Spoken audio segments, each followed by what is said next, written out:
Halo semua, salam sejahtera Malaysia, tuan-tuan dan puan-puan yang saya amat hormati. Terima kasih kerana terus setia dan bersama di dalam channel ini.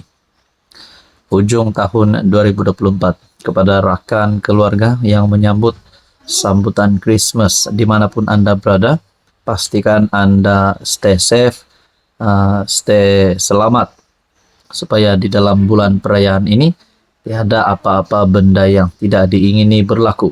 Dan selamat Christmas saya ucapkan kepada subscriber saya yang menyambut perayaan Christmas pada tahun ini. Saudara-saudara yang saya amat hormati, ada satu berita yang saya telah temui. Ini berkaitan dengan Perdana Menteri bagi rating prestasi jemaah menteri. Wow, adakah di sini Anwar Ibrahim memberikan markah ataupun memberikan rating bagi jemaah menteri di dalam kabinet kerajaan perpaduan hari ini? Adakah di sini Anwar Ibrahim telah melihat ada menteri-menteri yang mungkin turun marka, yang mungkin boleh digugurkan, ataupun ada di kalangan menteri yang patut naik pangkat, ditukarkan kementerian, dipecat, digugurkan, dan sebagainya. Ini satu tulisan yang saya temukan di dalam Harapan Daily bertarik 21 Desember. Dalam tempoh 2 tahun pentadbiran kerajaan perpaduan, prestasi jemaah menteri diakui berada pada tahap memuaskan. PM berkata, beliau paling berpuas hati apabila kerajaan pimpinannya kini tidak lagi mengizinkan amalan lama seperti rundingan terus dan curi komisen. Tapi saya puas hati satu perkara, walaupun orang bangkit soal rasuah, kes ini, kes itu, yang penting sejak 2 tahun ini, saya tak izinkan amalan runding terus curi komisen. Itu saya hentikan, kata Anwar. Datuk Seri Anwar Ibrahim berkata, masih terdapat ruang yang boleh diperbaiki oleh kerajaan dalam meningkatkan lagi pencapaian kepada rakyat.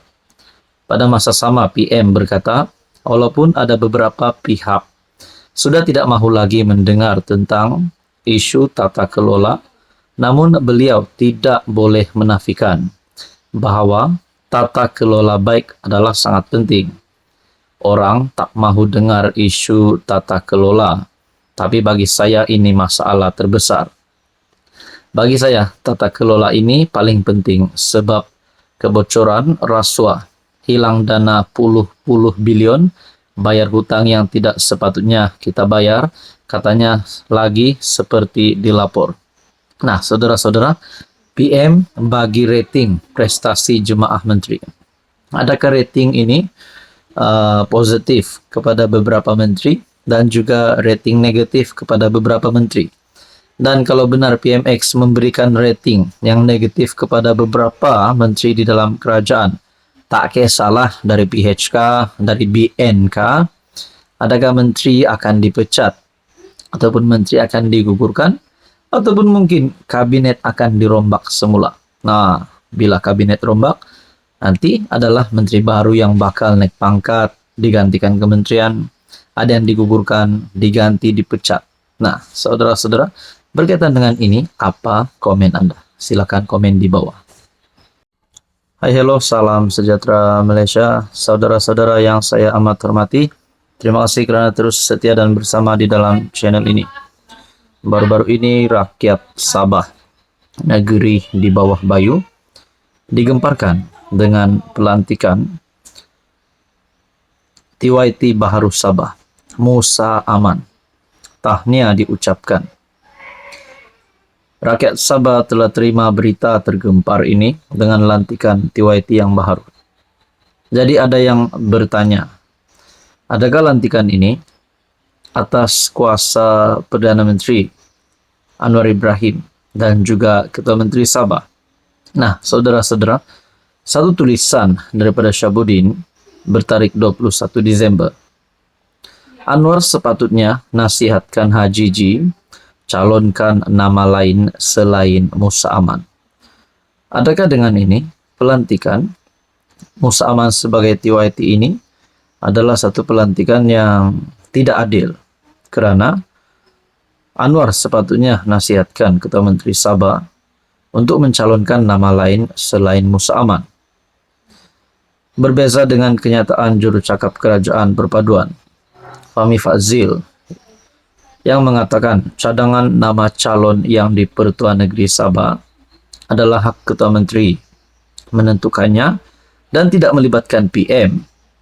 Tetapi penjelasan Anwar jelas menunjukkan perkara sebaliknya. Anwar dipetik sebagai berkata, beliau telah menasihati yang di Pertuan Agung, Sultan Ibrahim Sultan Iskandar, mengenai beberapa nama lain untuk dipertimbangkan sebagai yang di Pertuan Negeri Sabah yang baru. Maksudnya, Anwar telah menasihati yang di Pertuan Agung, Sultan Ibrahim Sultan Iskandar, mengenai beberapa nama lain untuk dipertimbangkan. 1,5 tahun berlalu, Ketua Menteri tiba-tiba mencadangkan satu nama. Saya tanya dia, ada nama lain tak? Sudah tentu ada 2 atau 3 nama. Bila surat sampai, hanya satu nama. Tapi bolehkah saya menasihati Agung? Bolehkah kita pertimbangkan nama lain dengan kelulusan negeri? Sudah tentu boleh. Adakah saya buat begitu? Saya buat, katanya. Dalam kenyataan ini, beberapa fakta yang disebut Anwar ialah beliau telah menasihati Agung berkenaan beberapa nama lain untuk dilantik sebagai yang di Pertuan Negeri Sabah. Ketua Menteri Haji Jinor mengakui ada beberapa nama lain selain Tun Musa Aman yang boleh dicalonkan sebagai yang di Pertuan Negeri Sabah. Hajiji akhirnya hanya menyerahkan satu nama. Anwar mengesahkan beliau sebagai PM boleh menasihati Agung. Nama calon selain Tun Musa boleh dicalonkan dengan kelulusan Kerajaan Negeri Sabah. Berdasarkan kenyataan Anwar, bermakna yang disebut Fahmi sebelum ini terbatal dengan sendirinya. Fahmi sebagai Menteri Komunikasi seolah-olah menyebarkan berita palsu kepada rakyat. Sebagaimana disebut Anwar, PM boleh dan ada kuasa untuk campur tangan dalam pelantikan yang di Pertuan Negeri Sabah. Berbeza dengan kenyataan Fahmi bahwa PM tiada kuasa untuk campur tangan. Lagi pula, parti yang memerintah Sabah sekarang adalah GRS plus PH setelah cubaan menggulingkan Hajiji melibatkan kerjasama UMNO dan Warisan pada 2020 menemui kegagalan. Dengan kedudukan PH ada bersama dalam Kerajaan Negeri Sabah, dan PH sebelum ini mengecam pembebasan Tun Musa Aman daripada 46 tuduhan rasuah dan pengubahan wang haram. Tindakan Anwar membiarkan Tun Musa dicalonkan sebagai yang di Pertuan Negeri Sabah adalah sesuatu yang memalukan gabungan itu sendiri. Ini bukan soal Agung yang memperkenankan pelantikan itu, tetapi mengapa nama selain Tun Musa tidak dicalonkan. Jadi saudara-saudara, jika Anwar mengatakan ada beberapa nama lain boleh dipertimbangkan dan nama selain Tun Musa itu boleh dicalonkan dengan persetujuan Kerajaan Negeri Sabah, mengapa Anwar tidak mengusahakan perkara itu?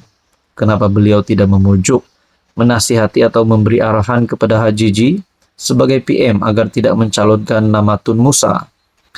Mengapa Anwar membiarkan Hajiji hanya mencalonkan satu nama saja, yaitu Tun Musa, dan selepas itu baru beliau mahu menasihati Agung? Anwar dalam hal ini tidak sepatutnya berlindung di sebalik nama Agung, sedangkan beliau boleh memainkan peranannya. Bukankah menasihati atau memujuk Hajiji lebih mudah lantaran PH adalah sebahagian Kerajaan Negeri Sabah? Soal Syabuddin Husin. Nah, pada akhirnya, mungkinkah ada calon TYT yang lain yang tidak dihantar di dalam surat tersebut? mungkin Joseph Pairing Kitingan, mungkin juga Pandekar Amin Mulya. Nah, Anda rasa siapa yang layak sebenarnya jadi TYT? Apa komen Anda?